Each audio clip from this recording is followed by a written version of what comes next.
Hi you guys, welcome to another episode of Technical Tuesday. Today I'm here with my good, longtime friend and student, my first brown belt, Mike De Jesus. Mike, thanks for having me at your school and also for being my partner today. We are here at Cahill's Judo Academy in San Bruno, where I will be doing my No-Gi Jiu-Jitsu for MMA seminar this weekend, July 22nd. Okay, more info, check my social media. Today we're going to go over a Kimura series, and Kimura is one of my all-time favorite submissions. And especially the variation that we're going to cover today is some of my favorite stuff. It's stuff that I don't see people doing, and so I hope you guys like it and enjoy it. Let's get started with a nice basic North South Kimura. Okay, so first things first, we're going to start off in the side control position. I need to make sure that I'm starting in a good side control. My knee's going to be tight to the hip. My second knee is going to be underneath of his shoulder, collecting his arm inside of my ribcage area right here. Now let's get started working for our North South Kimura. What I'm going to do is this. My first arm is going to wrap the arm, and I'm going to start to elevate to put my elbow on his sternum. This is going to create discomfort, and I guarantee he's going to start to turn into me. As he does, my second hand is going to go over the top. I'm going to try to collect his elbow. I'm going to put my hand as high as I can, palm down onto his chest, just like this. Okay. At the same time, my hand is palm down on the chest. My second hand is going back in front of the hip. I'm extending that leg closest to the head, and I'm now in my north-south position. From north-south, I'm just going to start to walk all the way around. As I start to walk around Mike's body, I'm going to use my left arm here, trapping the elbow to guide him onto his shoulder. Okay, so I'm going to walk, walk, walk. As I start to get around, I'm going to use my arm, my chest, my hips, everything that I have to help guide him onto his shoulders. As soon as I see his wrist coming up, I'm going to lock my hand one, grab my second hand two, and I now collected my Kimura grip. Okay. A couple things to note. When I'm here in this Kimura grip, I can use the Kimura to make sure that I maintain control of this top position. If Mike tries to roll away from me, I'm going to use that Kimura grip to pull him in and to keep him in place. If Mike tries to turn into me, I'm going to use that Kimura grip to keep his elbow touching to my chest and keep pushing him to stay flat on his back this way. Alright? I control where he goes. Don't just hold on to it and not think about it. Now, to finish it, I'm going to go ahead and step my foot over the head, one. Put my knee to the floor, trapping his arm two, and now I'm in the perfect position to elevate and rotate to finish my Kimura three.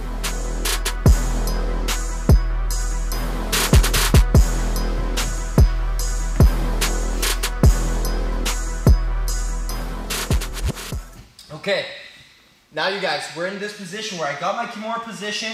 Okay, I have him turned off on his side. I'm trapping his arm. I've stepped over his head. Everything's good. Except for now I have a grip and I'm not able to break it off of his belt.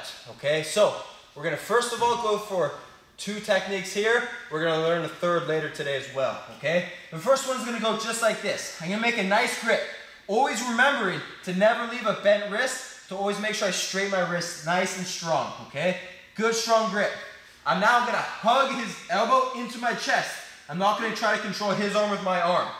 Hug into the chest, and now I'm going to use my whole body to rotate and pull his hand away from his belt.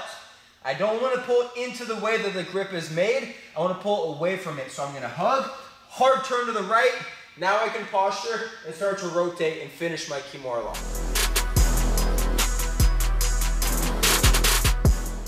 Our second grip break from this position for now is going to look like this.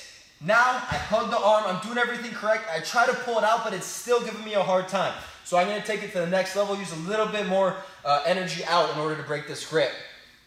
Look what I'm going to do. I'm now going to come down. I'm going to grab my lapel with the same arm that's locked on the arm. Now, I can use my hand on the floor to help blast me up, help me for balance, but all I'm going to do is I'm going to come off of my butt. I'm going to come straight up as high as I can, creating great posture and breaking his grip at the same time. Now that I have the grip broken, I'm going to control the wrist and I'm going to rotate around again. Notice I'm not even going to bother switching my hand off because I have such good control of his elbow. I'm going to take advantage of that and I'm just going to guide his hand into submission.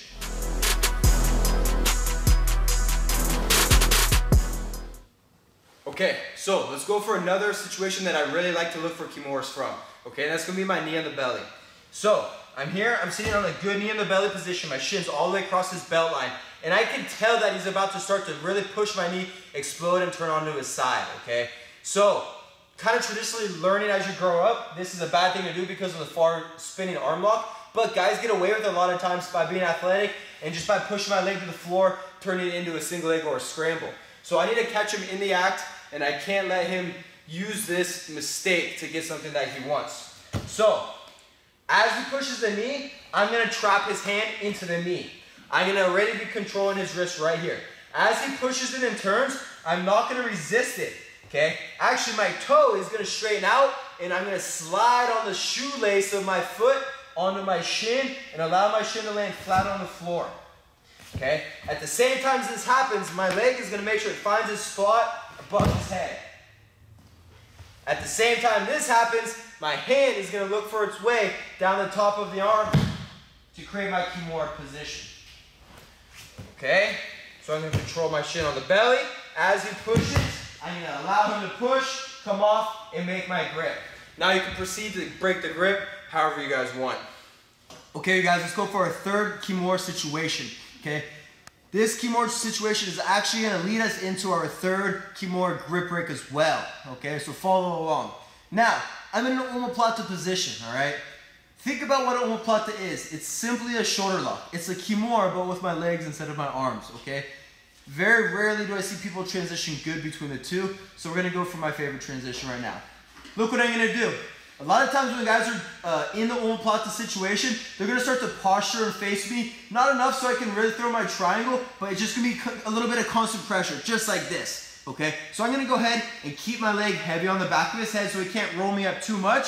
And I'm gonna make sure that I maintain pressure on his arm into my leg, okay? Whatever grip I'm using, it doesn't matter so much right now. All I need to focus on is keeping a little bit of pressure into my leg. This is gonna ensure that his hand doesn't slip out. Now, as I'm creating pressure, look what I'm gonna do. I'm gonna look to make my Kimura grip. As of right now, there's no space. My leg is too close to his arm. So all I'm gonna do is I'm gonna kind of create enough space with my shoulders and my body so I can start to hip escape, bring in my right knee towards the floor. Okay? As this happens, not a lot, but a little bit of space gets cleared up between my leg and his elbow. That's what I'm looking for, okay? So, look what I'm gonna do now. I'm gonna start to open, come up to my elbow. At the same time I do this, I'm gonna start to push his elbow to slide my hand right at the bend of his arm. Okay? So I'm pulling in, up, push the elbow, hand comes in, right at the bend of the arm. As soon as my hand's coming in, my same hand that I came up to my elbow on, I'm gonna shoot for his wrist, and I'm gonna fall off of my elbow, here. Now, I'm in a really advantageous Kimura position, okay? From here, all I'm gonna do is I'm gonna hug his elbow into my chest. I'm gonna start to turn my hips all the way to this other side, and I'm gonna think about pulling his elbow all the way to the mat on this far side. So I'm gonna start to come here, here, here, here, and your partner's already gonna tap before this. Okay, so let's start again. I'm here in my omoplata position. I'm keeping his head heavy, making sure I maintain the omoplata by pushing the hand into the leg. Up to my elbow, hand inside the elbow, grabbing his wrist, grabbing my wrist, falling back, hugging his elbow to my chest, falling and reversing.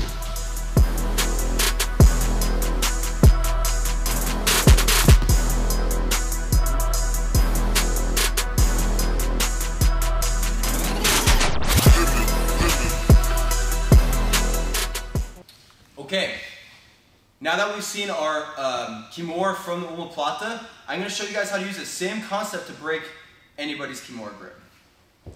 Let's go back to our Kimura with the hand stuck in position and it's hard for me to break. Here, okay? So, with a similar principle in mind from the omoplata, what I'm going to do is, with the same grip in place already, I'm going to start to sit onto my outside hip, okay? Putting my foot in to help it easier for me to sit. I'm going to throw my leg over the top of his thighs here, just like this. Boom. Partner's going to keep his grip hidden. He's going to come up and he's going to start to try to smash me. Okay, just like this. This is really common for this situation. So let's look at the position now. I have my grips made. He's controlling his belt. He's going to try to smash me or whatever. Both of my legs are over. Now what I have is I have my whole body involved in breaking his grips, okay? So the first one that I'm going to look for is I'm literally just going to push away with my legs.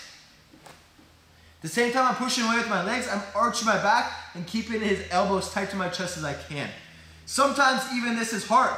So now say Mike's moving me around a little bit and he's putting pressure on me just like this. What I'm gonna do is I'm gonna start to bring my legs higher, higher, cross my feet, and I'm gonna extend my legs, scissoring my knees together. Okay? It's a great way to finish the Kimura. It even borderlines bicep slicer, okay? It's very dangerous shoulder lock. So this is my third and final way to break the Kimura grip. And in my opinion, it's my favorite way to break the Kimura grip, okay? Let's go back and look at one thing that is different from when I attack it from an omoplata versus when I attack it from a top position North South Kimura. Okay, so let's be aware of one difference in our grip, okay? When I make my Kimura grip from my omoplata and I'm here, notice where my legs are. My legs are literally surrounding his arm, and the grip of his is on the outside of my leg. It's on his belt, okay? When I'm like this, look, the feet cross and the extension doesn't work the same way because his hand is not inside of my legs. In the previous example, when I'm attacking from a top position Kimura, the grip, go ahead and let go. The grip is actually going to be on the belt, and my leg is going to be on the outside of the grip. Okay, so in this situation, I can go for my variation where I cross my legs and pinch my knees. Okay, so it's something to be aware of. Regardless of the situation, whether that grip is on the outside or the inside of your leg, you're always going to be able to find the leverage to use your body and to break that grip. Okay, that's why this is my favorite and I think the best Kimura. That is it for Technical Tuesday this week, you guys. Thank you guys so much for your support, for all your comments, for all you guys on Reddit. I hear you, I see you guys, I'm talking with you guys. I want to bring you guys the content that you all want to see out there. So please comment down below, let me know what you like, share, and please you guys hit that little subscribe button. I know so many of my close friends haven't done that yet. Please go ahead and click that button, it takes 2 seconds. Mike, thank you so much for allowing me to use you as my partner today, for using your beautiful facility here. And don't forget, you guys, this weekend, July 22nd, I'll be doing my no-gi Jiu-Jitsu for MMA seminar here at KO's Judo Academy in San Bruno, California. Again, check my social media page for more information. That's it today. Thanks, you guys. I'll see you next week.